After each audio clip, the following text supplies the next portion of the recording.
Hello, ladies and gentlemen. Once again, this is the Immortal Cave Insanely Trust.blogspot.ca, and this time I'm using a mic that actually is pretty good. At least I hope. Yeah, I'm using a brand spanking new microphone. It sounds, the sound on it's pretty good. Cost me a fair amount of money, so I'm really hoping that this thing does in fact pan out. I would have been having the earphones on is a little odd, but, well, not a huge problem. But anyway, welcome. Actually, I'll put a link to my blog in the description as always. Not sure if I said that. Welcome to First Reaction for Journey to the Center of the Tardis. This was an episode I wasn't exactly looking forward to, in the sense that last episode where we had a lot of TARDIS information and a lot of TARDIS character growth, I guess. It's kind of weird to say that about an inanimate object, kind of. Well, as we saw in The Doctor's Wife, which is the last episode where we really saw a lot of this.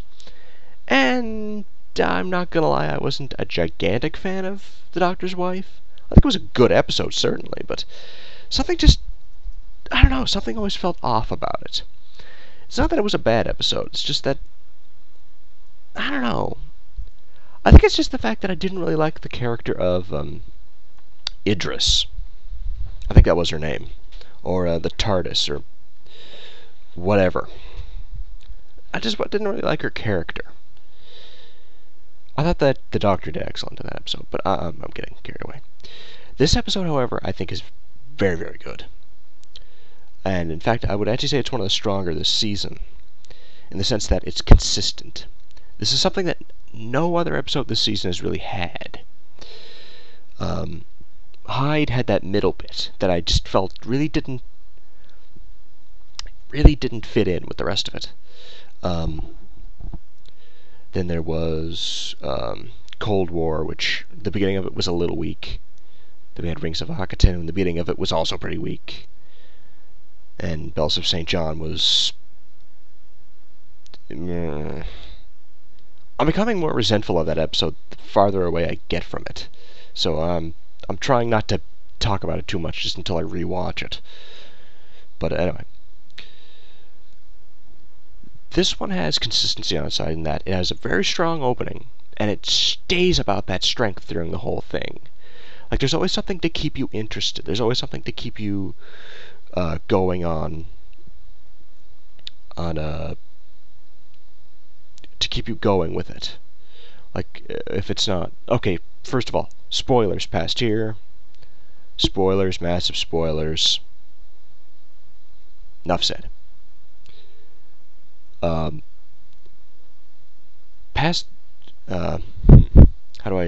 just trying to think of how to quite get across this. What happens is the TARDIS is picked up by some scrap dealers when Clara's testing it, because the Doctor wanted Clara and the TARDIS to get along a little bit better, because they're both being really catty to each other. I don't know. I'm not exactly sure how the well, no, actually I do know exactly how the TARDIS has been catty to her since we saw it in the past few episodes. Like I said, it's been a long week for me. I'm half asleep, so forgive me if I'm a little more rambly than usual. But anyway, yeah, he gets picked up by some scrap dealers, and Clara gets stuck in the TARDIS, like some random corner of it. And the Doctor gets knocked out. Doctor talks to the scrap dealers. They all go in. And there are two things, now that I think about it, though one of them isn't that bad, and it's actually starting to grow on me a little. Two things are a little off about this episode. The first one being one of the scrap dealers. Now, these three are... I think they're all family. And this is kind of where things start getting a little bit weird. One of them is just normal. One of them is the captain, and one of them is a cyborg. Kind of. The captain... This is really dickish, and this is why I don't like this character. The captain when his brother, the younger one that thinks he's a cyborg, got knocked unconscious and lost his memory, he told him he was a cyborg and gave him eye implants and like a voice modulator to make him think it. Who does that? Like, really, who the hell does that? Who... You know, there was something about horror movies. I'm getting off on a tangent, but I'll come back to this. That bugs a lot of people, and I never got it until now, where they say, if somebody acts like a dick and they get killed, and you know you're hoping for them to get killed off, that's not a good character, and you're just hoping that they die. Now that is satisfying watching. I think it was the obnoxious. I think it was a therapist in Friday the 13th Part 7 get taken out with a weed whacker, and that actually did happen if my memory serves me correctly.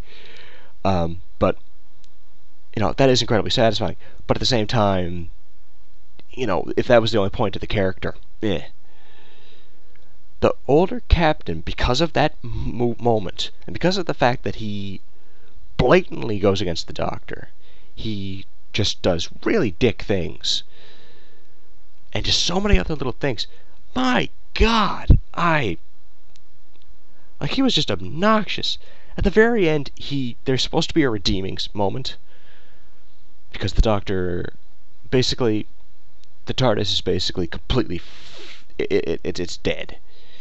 The core is about to explode and take out everything. The Doctor goes back in time, basically throws the past Doctor a note while they're getting pulled into the tractor beam. The Doctor does what it says on the note, and then time gets reset. I'm not exactly sure what happened at the end now that I think about it, but it was kind of quick, so I can't say that it was a general shift in just being worse. But yeah, it was rather odd. But it gets put back, and then it shows the captain being nice to his younger brother, saying something about having a shred of decency. That not enough. Not enough. I wanted that to go back to when the kid got knocked unconscious, and for him to not tell him that he's a goddamn robot for no reason. That bothered me a lot. That really bothered me. Just because that one character was just a complete dick. And there was one other moment that I think was kind of weak for this, which was, even though the Doctor was bluffing, and I know that now. Actually, now that I think about it, never mind. The Doctor, the only way he could get the other scrap dealers to help him search for Clara inside of the TARDIS was basically to put on the TARDIS self-destruct code, tell them, you've got an hour, go find her. They refuse, he puts it down to half an hour, and then everybody says, okay, let's do this before we all die. And he was bluffing in the end, and not to mention the aggression kind of works with the 11th. So everything makes sense in the end. But there are a couple moments that I do want to talk about. The enemies are basically burnt up versions of Clara and the scrap dealers, because they stayed in the core of the TARDIS, which is an exploding sun, the Eye of Destiny, something like that. Forgive me if I'm messing up that name. I've only heard it like twice, once there and once in the 8th Doctor movie, I think. The Eye of something. Eye of Eternity, I think it was. Anyway, and they ended up getting burnt up, and time's kind of going all messed up, and I'm not saying the line, not saying wibbly wobbly or whatever, not saying it. Past there. Anyway, and they end up chasing everybody down, and that wasn't that interesting, but it it was a nice twist, because it always kept you thinking, what are these things? And I think that worked, actually. Like, they weren't particularly that interesting, but not knowing what they were was interesting. That was well use of an enemy. Of a not that interesting enemy. To be honest with you, I kind of thought they were Pyrovire for a second. I have no idea why, just I thought they were. Anyway. Yeah, the enemy. But there was one moment where Claire is going through the Tardis, and she sees all these different things, like a library and a... Yeah, she sees the swimming pool, which got a good chuckle out of me. But all these different things. Goes to the library, finds a book called History of the Time War. Looks in it, turns a few pages, looks at a page, squints down, and says something along the lines of, "So that's who," implying that she just read the Doctor's name. Now, number one, teasing that. They don't actually say it in the episode, of course, but teasing that was good lead up into the finale for this season, which I'll say it again, don't fuck this up. Don't do it. Don't do it. But it was good lead up into the finale, The Name of the Doctor, I think.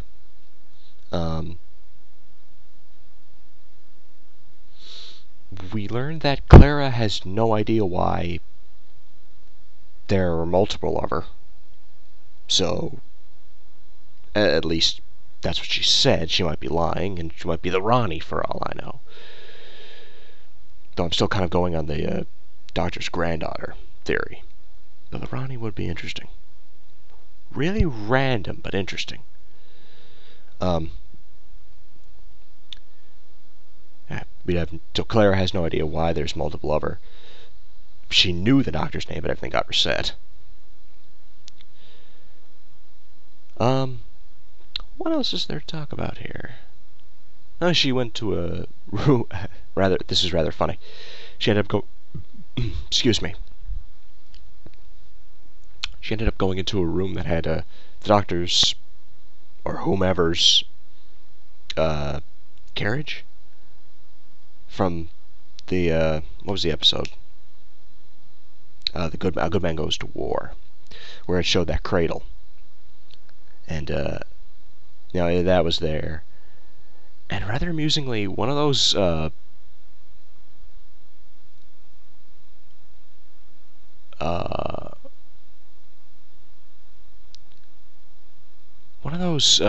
cardboard Tardises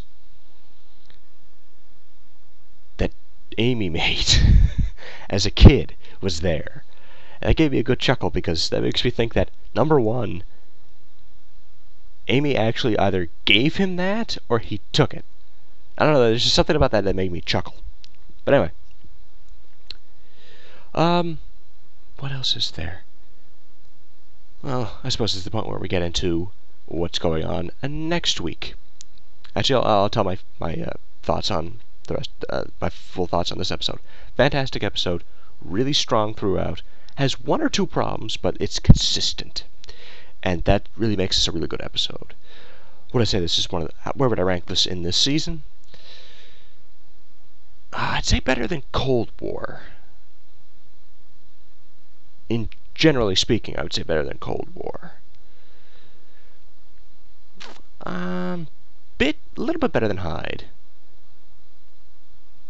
Rings of Akaten, it still has that spike, though. And it's very hard to say. It's hard to compare it because the opening was so slow in Akaten, but that spike when it got so good near the end. I think I would put this above Akaten, actually. I would say that Journey to the Center of the Tardis is probably the best episode since it came back. Came back meaning Series 7, as I know it. Meaning since Bells of St. John. Good episode. Very, very good episode. Very consistent episode, very strong episode. I think the tone worked. I think it got the idea across of this labyrinthian TARDIS innards a lot better.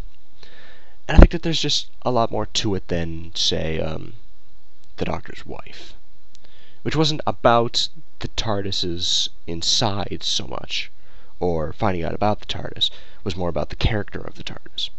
Though I still think this episode's a lot better. But anyway, very good episode, though. I think it did what it set out to do, which was create tension for the finale, create a little bit more information about, or at least something, about Clara, and give a lot more about what the TARDIS is in this incarnation, at least. But I think it works. The next episode is another Victorian England one, which is going to have Vostra, Jenny, and Strax back, which I'm very happy about. Again, Strax killed me during the Christmas special. Oh, that memory worm. I'm happy to see them back. I'm a little confused about the enemy, is the one thing that I would kind of take out from it, though. I don't know if I'm going to like it. I don't know if I'm going to dislike the enemy. But, Victorian England and Strax is back. I'm content. So, next episode should be pretty good. I would not say maybe as good as Journey to the Center of the TARDIS, certainly. But, just judging, I think it'll be good. Maybe a little weak on the enemy side, but good.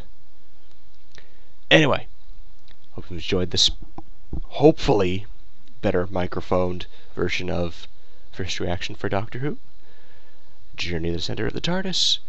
As usual, link to my blog in the description. I've already said this. Blah, blah, blah, blah, blah. See you all next week.